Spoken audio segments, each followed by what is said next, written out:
Hey everyone, I'm here with Tod Bolsinger for not a quick conversation for the long haul of leadership, but a robust, full-length conversation for the for ministry leadership and the long haul of leadership. If you're a listener to this podcast, you are already familiar with Tod, but let me just give him a quick introduction. Tod Bolsinger is the executive director of the Church Leadership Institute, of which this podcast is a part, and also associate professor of leadership formation at Fuller Seminary. Hi, Tod. How you doing? Marcus, nice to talk with you again. I know. Again, we just recorded a bunch of quick conversations this morning, and now we get to record this full-length conversation. I'm very excited. And I'm excited to talk about an upcoming series of books. Actually, by the time this is released, it will have just been they'll have just been released. So what I'd love to do is just kind of start by talking about this series of 4 books. Are they all being released on the same day? Exactly the same time. They'll be released as the Practicing Change series, 4 books at the same time. Awesome. Love it. And you did a great, about 2 months ago, maybe, a great sort of 4-day Practicing Change week, which was a little bit of an intro to what these books are about. And I learned a lot from that. So looking forward to learning more in this conversation as well as from the books when they do come out. Tell us just a little bit about the books. Why did you write them? Why do we need them? Why 4? Yeah, exactly. So the genesis of this book came out of, I was in a conversation with my publisher about she was asking me about the kinds of resources that leaders seem to need. And I told this story that I had just gotten back from flying to Bangkok to work with a group from World Vision. And that one of the things I did while I was there, while we were traveling, is I was traveling with the person who does training for the section of World Vision. And we just had this really robust conversation going on about really specific things about leadership. And I said, and I was thinking to myself later, we said goodbye. She flew on to Houston. I was flying to Los Angeles. And I thought, I had this image in my head that if we'd both flown to Los Angeles, she would have to keep going to Houston. So I thought, what would it be like if she walked into the airport at LAX and she got herself a bottle of water and maybe some Excedrin and a protein bar, and then she picked up this little book that, because the title captured her, because it was about what she needed to work on, and she could read it between Los Angeles and Houston on the flight, 2.5 hours. Wow. And then have something that she could immediately send to her team and say, you're all getting a copy of this overnighted to you tomorrow. And on Wednesday, we're going to talk about it. We're going to work on this problem. Yeah. And so this is the genesis of these books. There's 4 books that all talk about what I call the 4 mistakes that good leaders make. I mean, she's a great leader. She's exceptional. Yeah. The 4 mistakes that good leaders make when they're trying to lead change. And I wrote every one of them in the same format, the same structure, all meant to be used with a team of people all around one particular mistake that really good leaders make, because these are good leaders and they're in a position where they've had a big influence, and now they're facing something that is new to them. Yeah. Yeah. And is it an expansion sort of on Canoeing the Mountains, Tempered Resilience, as a sort of hone in more specifically on some of the things in those books? Yeah, it's more of a deeper dive. It's so for example, the first book is called How Not to Waste a Crisis. And the subtitle is Quit Trying Harder. because what really good leaders do, we discovered, is good leaders think they can outwork any problem. Yeah. So they put in extra hours, they double down, they say, hey, I gained a few pounds because I'm not exercising. I haven't gotten as much sleep, but man, I'm going to get our team through this, and I'm going to, and then I'll go on vacation, and then maybe I'll get a sabbatical. And next thing they know, they're just exhausted. Yeah. And what we've had to teach them is, and this is what this book is about, is you've got to quit trying harder at the thing that got you here, and instead learn a new way of leading. And we take them through really in 85 pages, we take you through a process for being able to disrupt that pattern that has worked in the past, but is not working now, and give you a new way of leading. Yeah, that's great. I love that. I'm excited to learn from them. So, 4 books, 4 mistakes. Mistake number 1, which you kind of just addressed, is that trying to outwork the changing world. That's how you described it in the other webinar that we did. And then let me just kind of summarize the mistakes. Mistake number 2 is pleasing all the important stakeholders. Mistake number 3, pushing against pushback. And mistake number 4, invest in transformation, quit relying on trust. And there's so much good stuff here. As I was thinking about this conversation, I'm like, man, I mean, we could do certainly four full-length episodes on this, and probably split each of them into 2 full-length episodes. So let's do this. Let's talk about one of those, and then we can expand beyond that if we'd like to do that, if we have time. But mistake number 2 kind of got my attention. Well, they all did, but this one really got my attention. Pleasing all the important stakeholders. I'll set the context just a little bit in terms of something that we're doing right now at my church. We're getting ready to potentially close one of the key ministries at our church, and our elders are all for it. But we're starting to hear rumblings of people who are not for it, right? Other people who are important stakeholders in the church, right? And so yesterday morning, we had a special called meeting right before the service, which I hate doing, but we had to do it. And so that's where it came up. And so, okay, how are we going to navigate this very challenging change with all the important stakeholders? And so what you say is, you quote from Ronald Heifetz and Marty Linsky, one of the greatest leadership statements of all time, I think. Right? Leadership is disappointing people at a rate they can absorb. Why don't we start with that? What does that mean? Well, for starters, I mean, it's so interesting to me the way how you describe how you picked this one, because this is how I think the books work.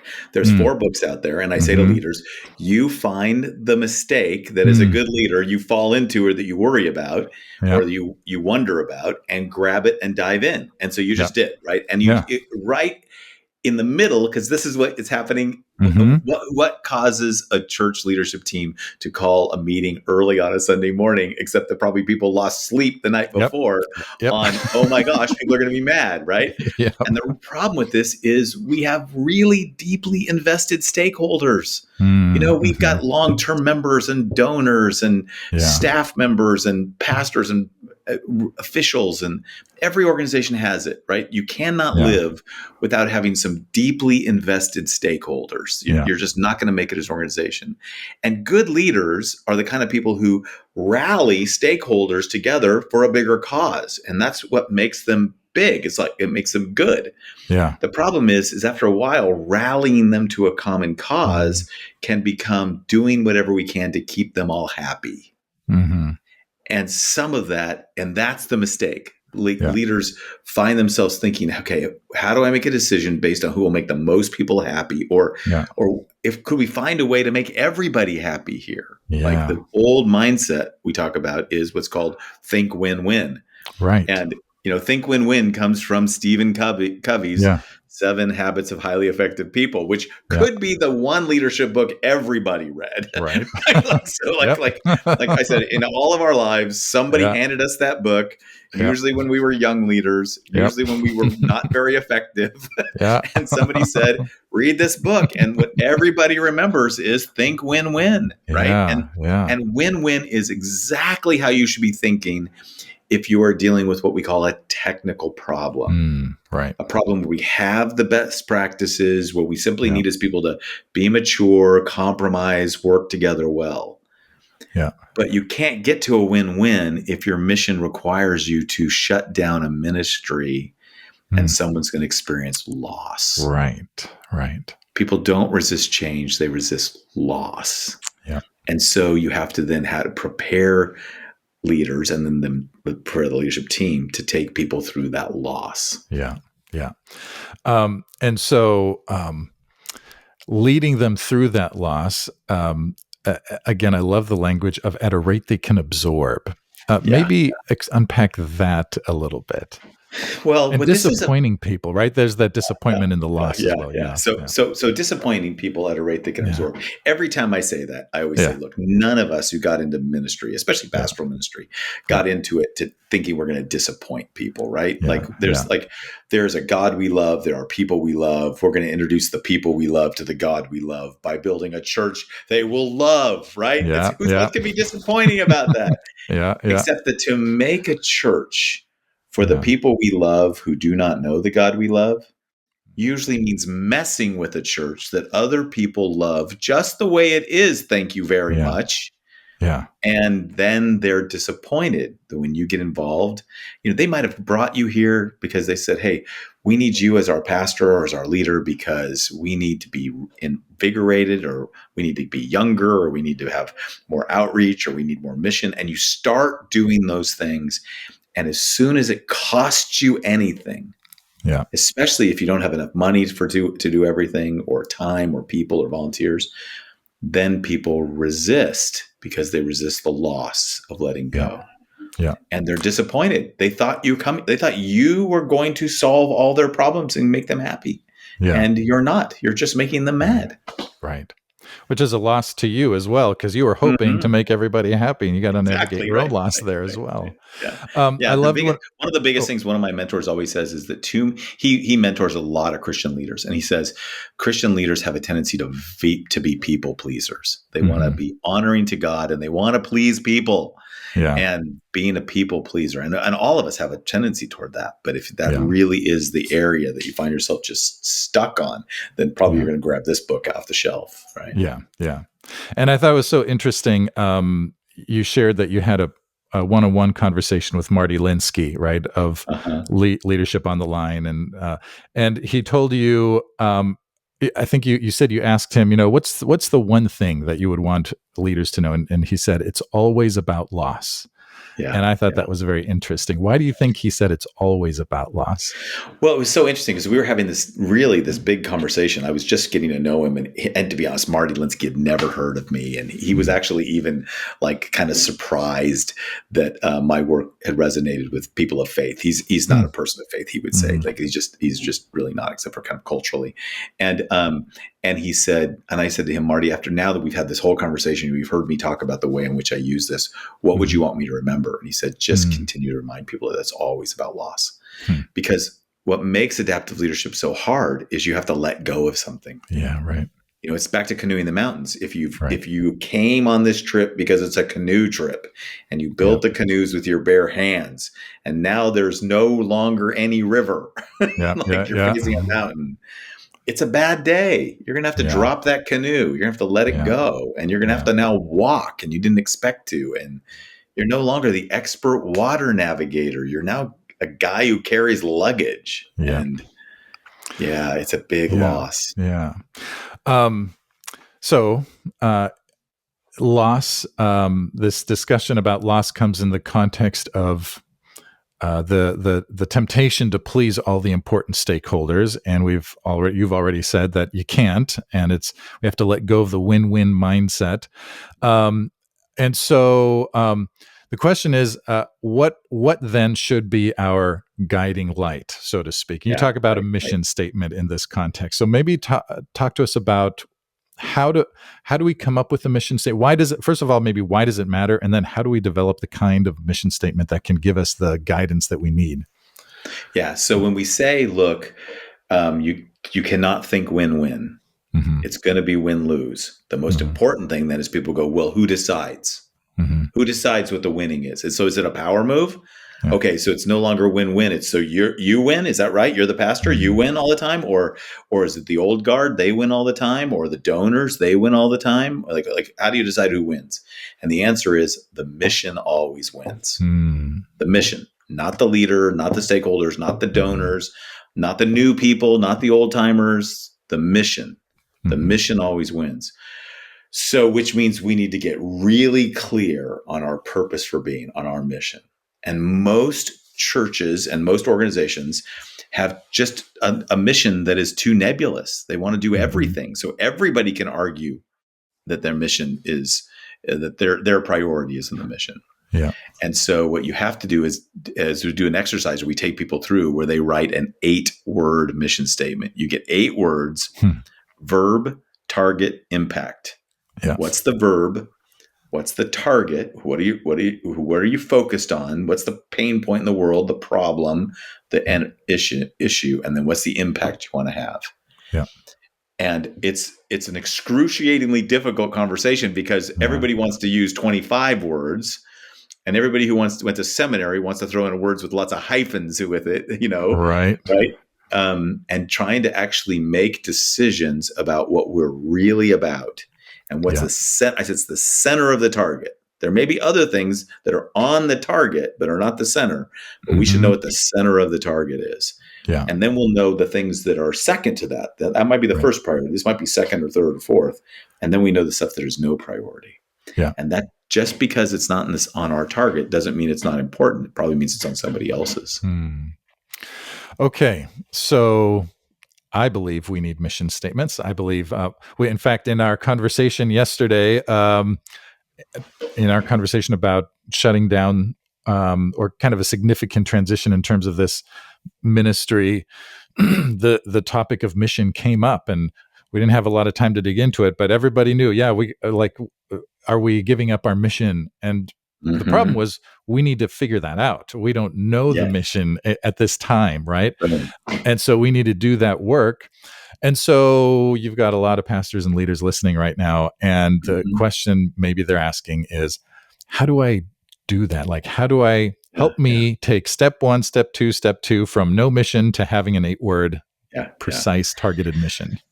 Well, let me say this. Here's your first thing. To get to even to 0, most of us have a bad mission statement. Most of us have something. We have something some of us have it etched in stone on a wall. Some of us have it on our website. Some of us had a fancy consulting group come out, and we spent a lot of money and we came up with this mission. And most of us, what we get discovered is that this isn't a mission. It's a motto. It's a tagline. Yeah. It's something that we want to use that we think that will be kind of good branding. It'll tell people what we love, like we are fully devoted followers to Jesus. There's nothing bad about that, but it doesn't do what it's supposed to do. So we always tell people a good mission statement is a tool and not a t-shirt. It is a tool, and it is a tool with a very specific purpose to help you make decisions. And I even say put an even finer point on it, like literally. Yeah. Think decision, think incision. It's to help you decide what you're going to cut away and not do. So in your case, the deciding vote about whether that we need that ministry or not is going to come down to, does this fit our mission? And is this the center of our mission? Maybe it's part of our mission, but it's larger. It's more on the external part, but the target, the center of the mission. So if we're making hard decisions, the mission always wins, and you need a mission statement. That's that 8-word mission statement that is really particular. And so once you acknowledge that most of our mission statements don't do that, then at least we can get over the hump, because when I have a consulting company alongside the Church Leadership Institute, and most of our clients, their biggest challenge isn't that they don't have a mission. The challenge is they have this thing that called a mission statement that doesn't make any impact whatsoever in their ability to make hard decisions. Yeah. Just out of curiosity, how did you land on 8 words? Where does that come from? So I wrote about this in Canoeing the Mountains. There's a group in the Silicon Valley called the Malago Foundation, which basically funds, is venture capital for nonprofits. And they require, before they will look at your request for funds to do something, they require you to have an 8-word mission statement. And so they have some really specific, like, eradicate malaria in Eastern Africa, right? Boom. Wow. Verb, target, impact. Save endangered species in rural Tanzania, right? Boom, right? So what you discovered is this exercise that we take people through. First, get clear on your target, your purpose, the pain point in the world, the thing you're trying to address. Then get clear on the impact that you're supposed to make. And then you come back to the verb. And I got to tell you, I use this in an illustration. The church, my own little company, my consulting company, AESOM Consulting, we have a 7-word mission statement. We're showing off because we tell people, hey, and really when we do this, people groan. We tell them 8 words, and how can we possibly do this in 8 words? Yeah. So we have ours in 7. So ours is really clear. It's help faith leaders thrive as change leaders. Help faith leaders thrive as change leaders. So who's our target? Faith leaders. Yeah. Well, what does that mean? We don't just help churches, and we don't just help religious organizations. We help faith leaders. So some of our clients are people of faith who have their own business or who work in industry. I coached a dean of a med school. They're people of faith. Well, why do we focus on people of faith? Because the thing we bring not only is our faith, but we bring a lot of experience in working in faith-based situations in churches. I lead the Church Leadership Institute.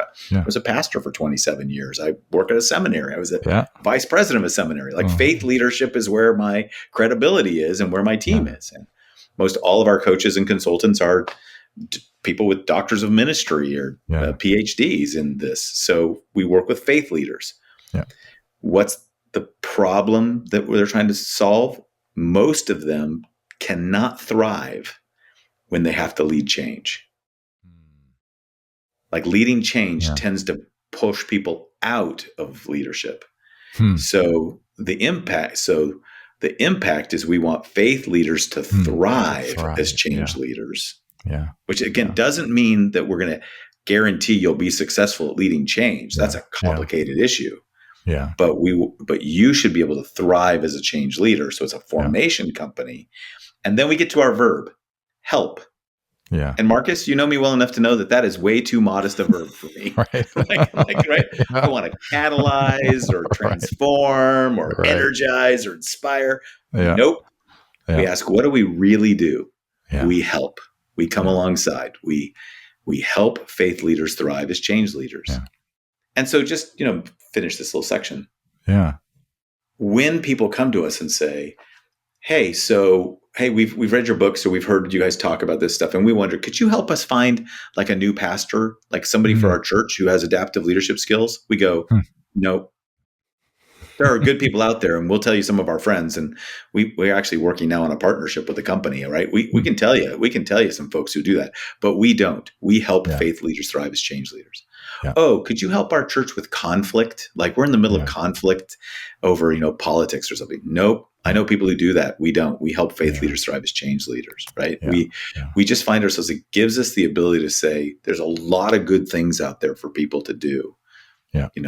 Could you help us raise money, do a capital campaign?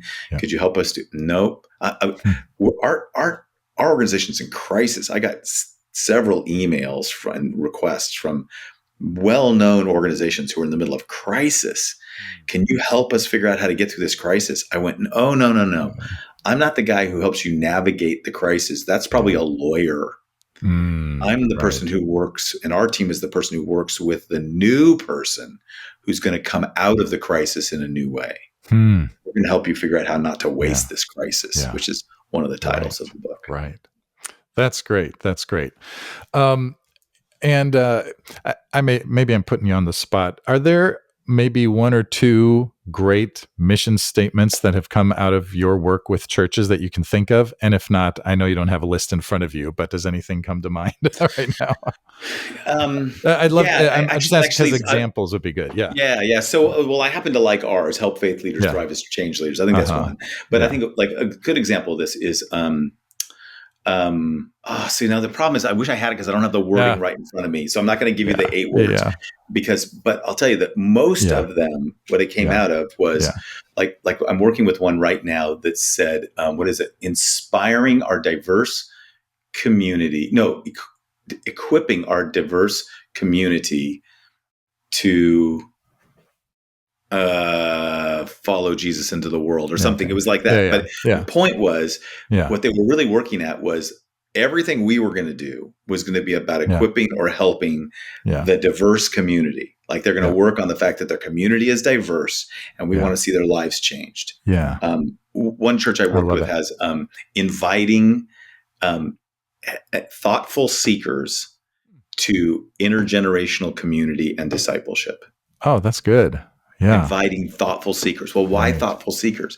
It's because they're located right next to a university. Mm, And they yep. said, look, and like, look, every single time we start talking about our church, we say, what we really want to do is welcome everybody. And they realize everybody in the community has like a PhD or an MDiv or a master's degree. And they're kind of wonky. Like they admit, like, we're like a church full of nerds. Like we just really are.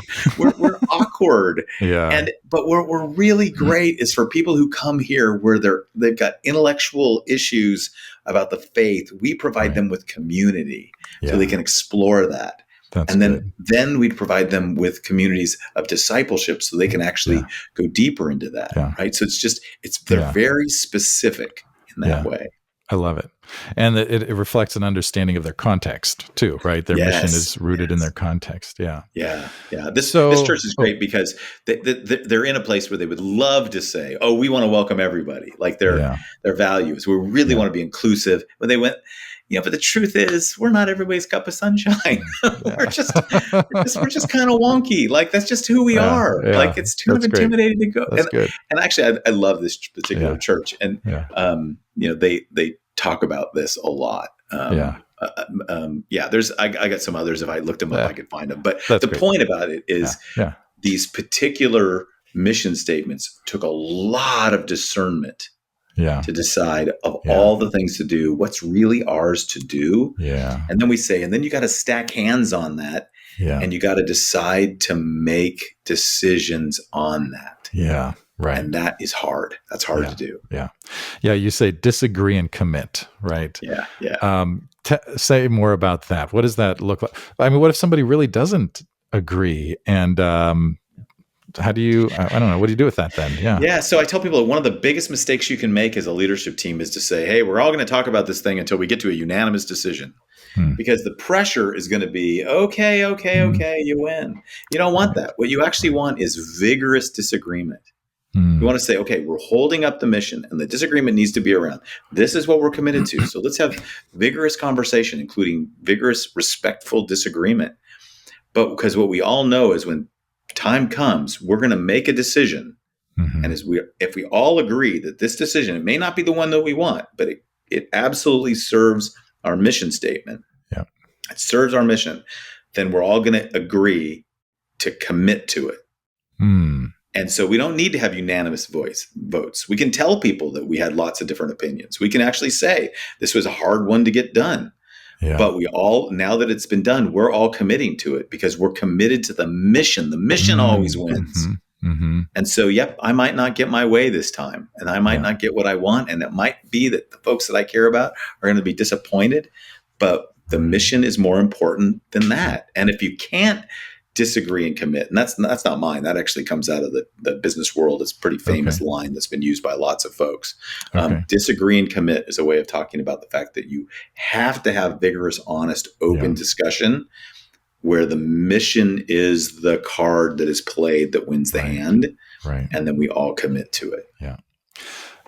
That's very helpful. And in fact, I realize as you're talking about this, I had sort of misunderstood disagree and commit. I was thinking of it in terms of, as you're working on your mission statement, you can disagree on what the mission statement can be, but everyone should commit. But actually what you're saying is once you have the mission statement, for each decision that comes after that, your vigorous discussion, disagreement, and then, there's disagreement, but we're all committed to the mission. And so that's where we go. That's good. There's a moment we have to make a decision.